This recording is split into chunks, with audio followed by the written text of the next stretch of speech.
आज बनवूया तिळाचे लाडू।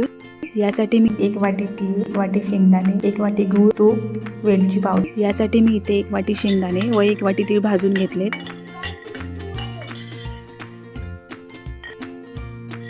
तीळ खरपूस भाजल्यावर लाडू टेस्टी होतात। एका डिश मध्ये तीळ काढून घेऊ। कढईमध्ये 1 वाटी चिक्कीचा गूळ घालून त्यात अर्धा चमचा तूप घालून 5 ते 6 मिनिटे शिजून घेतल्यावर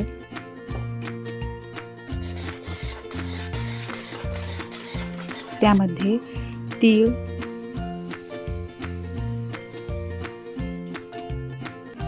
आपण हे सगळं ढवळून एकजीव करून घेऊ।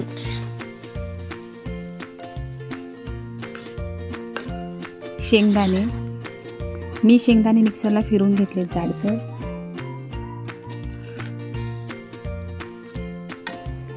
एक चिमटी वेलची पावडर टाकूया। गॅस बंद करून गरम गरम लाडू वळायला घ्या।